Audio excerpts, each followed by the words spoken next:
Hello प्यारे बच्चों, मेरा नाम सुनीत पुनिया है और मैं आपके लिए लेके आया हूँ क्लास 10th के लिए पहला चैप्टर जिसका नाम है chemical reactions and chemical equations. इस चैप्टर के अंदर हम पढ़ेंगे कि केमिकल रिएक्शंस कैसे होती है, कैसे रिएक्शंस को बैलेंस किया जाता है और कौन कौन से जो क्वेश्चंस होते हैं जो हरियाणा बोर्ड और सीबीएसई बोर्ड के अंदर पूछे जाते हैं। आइए देखिए, सबसे पहले हम पढ़ते हैं कि केमिकल रिएक्शंस होती कैसे है और इक्वेशंस कैसे लिखा जाता है। कोई भी रिएक्शंस होती है तो कोई भी जो केमिकल रिएक्शन होती है तो वो दो चीजों से मिलकर बनती है। सबसे पहले तो हमें क्या चाहिए, सबसे पहले हमें चाहिए रिएक्टेंट और सेकंड चाहिए हमें प्रोडक्ट। अब हम पढ़ेंगे इनके बारे में कि रिएक्टेंट क्या होते हैं, प्रोडक्ट क्या होते हैं। रिएक्टेंट वो सब्सटेंस होते हैं जो रिएक्शंस को स्टार्ट करते हैं यानी इनिशिएट करते हैं, और ये वो चीज होती है जिसके अंदर जो पुराने बॉन्ड होते हैं वो टूटना स्टार्ट कर देते हैं, और प्रोडक्ट वो चीज होती है जो रिएक्शंस के लास्ट में बनती है जिसके अंदर नए नए बॉन्ड बनना स्टार्ट हो जाते हैं। तो रिएक्टेंट तो वो सब्सटेंस होता है जो रिएक्शंस को स्टार्ट करते हैं। तो रिएक्टेंट की डेफिनेशन को these are those substance which starts reaction, जो रिएक्शंस को स्टार्ट करते हैं। और प्रोडक्ट क्या होते हैं, these are those product which are formed जो बनते हैं after completion of रिएक्शन, जो रिएक्शंस के कंप्लीट होने के बाद बनते हैं।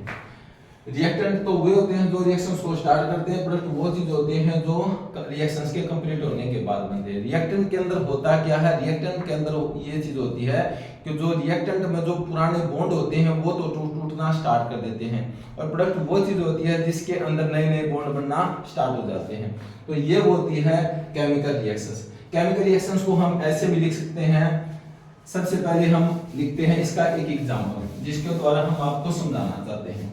जैसे ये लिखता है कि यदि हमारे पास मैग्नीशियम ऑक्साइड, मैग्नीशियम है, उसको हम एयर की प्रेजेंस में जलाते हैं तो हमारे पास बनता है मैग्नीशियम ऑक्साइड बनता है।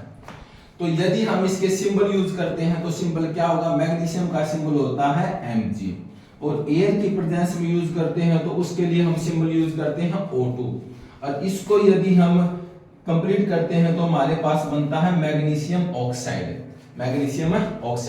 ये तो हुआ आपका मैग्नीशियम, लेकिन जो ऑक्सीजन है या हाइड्रोजन वगैरह होती है जो भी हमेशा ही किसी फार्मूले के अंदर कंबाइन होती है तो वो हमेशा ही आइड के अंदर कन्वर्ट होती है। किसके अंदर होती है, आइड के अंदर। जैसे इसको हम क्या बोलते हैं, मैग्नीशियम ऑक्साइड। यदि इसके पास मैग्नीशियम Cl2 होता है, मैग्नीशियम इसको बोलते हैं क्लोराइड। क्या बोलते हैं इसको, क्लोराइड। जो भी चीजें हमेशा ही लास्ट में जुड़ती हैं उनको हम आइड के अंदर बोलते हैं। क्या बोलते हैं उसको, आइड। तो अब देखते हैं, जैसे केमिकल रिएक्शंस में मैंने क्या बोला था कि एक रिएक्टेंट होता है जो प्रोडक्ट के अंदर कन्वर्ट होता है। इसके अंदर मैग्नीशियम और जो ऑक्सीजन है वो आपका रिएक्टेंट का काम करते हैं, और जो मैग्नीशियम ऑक्साइड है वो आपका प्रोडक्ट का काम करती है। इसके अंदर होता क्या है, जो ओल्ड बॉन्ड होते हैं, ओल्ड जो बॉन्ड्स होते हैं वो ब्रेक डाउन हो जाते हैं। क्या हो जाते हैं, ब्रेक डाउन। और इसके अंदर क्या होता है, जो न्यू बॉन्ड्स होते हैं वो फॉर्म्ड हो जाते हैं, वो बनते हैं। इसके द्वारा हमारी रिएक्शंस कंप्लीट होती है। लेकिन इसके लिए मैं आपको बताना चाहता हूं कि कोई भी केमिकल रिएक्शंस होती है तो उसको कुछ ना कुछ फैक्टर्स ऐसे होते हैं जो हमेशा ही प्रभावित करते रहते हैं। चलो पहले इसके प्रभावित करने वाले फैक्टर्स के बारे में पढ़ते हैं, कुछ फैक्टर्स के बारे में। सबसे पहले पढ़ते हैं हम फैक्टर्स क्या होते हैं जो रिएक्शंस को प्रभावित करते हैं यानी उसके ऊपर इफेक्ट डालते हैं। सबसे पहला होता है अमाउंट ऑफ रिएक्टेंट। सेकंड बात क्या होती है, टेम्परेचर। क्या होता है, टेम्परेचर। और थर्ड क्या बात होती है, कैटालिस्ट। क्या होता है, कैटालिस्ट। और नेक्स्ट क्या होता है, nature of reactant. Nature of reactant, आपने कैसा रिएक्टेंट लिया है। ये वो फैक्टर्स होते हैं जो केमिकल रिएक्शंस को अफेक्ट करते हैं, प्रभावित करते हैं। सबसे पहले हम इसके बारे में पढ़ते हैं। अमाउंट ऑफ रिएक्टेंट क्या है। यदि हम किसी रिएक्शंस के अंदर रिएक्टेंट के अमाउंट को ज्यादा ले लेते हैं तो रिएक्शंस को कंप्लीट होने में ज्यादा समय लग जाता है। यानी हम कह सकते हैं कि यदि हमारे पास ज्यादा रिएक्टेंट है तो प्रोडक्ट भी ज्यादा बनेगा, लेकिन उस रिएक्शंस को होने में ज्यादा समय लगता है। सेकंड है जो हमारा तो पॉइंट है वो है टेम्परेचर, क्योंकि किसी भी केमिकल रिएक्शंस को सबसे ज्यादा अफेक्ट करता है टेम्परेचर। यदि आप टेम्परेचर को बढ़ाओगे तो जो बॉन्ड होते हैं, जैसे टेम्परेचर का क्या इफेक्ट है, जैसे जो आपके रिएक्टेंट है और वो किस में चेंज होता है, प्रोडक्ट के अंदर। तो इसमें होता क्या है, रिएक्टेंट के अंदर जो बॉन्ड है, ओल्ड जो बॉन्ड है, वो टेम्परेचर बढ़ाने से जल्दी टूट जाते हैं और इससे क्या होता है, तो जो आपका प्रोडक्ट बनता है उसके अंदर नए नए बॉन्ड बनना स्टार्ट हो जाते हैं, क्योंकि ये सभी किसके ऊपर डिपेंड करता है, टेम्परेचर के ऊपर। थर्ड पॉइंट है आपका वो है कैटालिस्ट। कैटालिस्ट होते क्या है, कैटालिस्ट वो सब्सटेंस होते हैं जो किसी केमिकल रिएक्शंस की स्पीड को या तो बढ़ा सकते हैं या फिर घटा सकते हैं। तो यह क्या करते हैं, हम इसको बारे में लिखते हैं कि कैटालिस्ट क्या होते हैं, these are those substance which increase or decrease the speed of reaction, speed of reactions, जो किसी भी रिएक्शंस की स्पीड को या तो बढ़ा सकते हैं या फिर घटा सकते हैं, उसे कैटालिस्ट कहते हैं।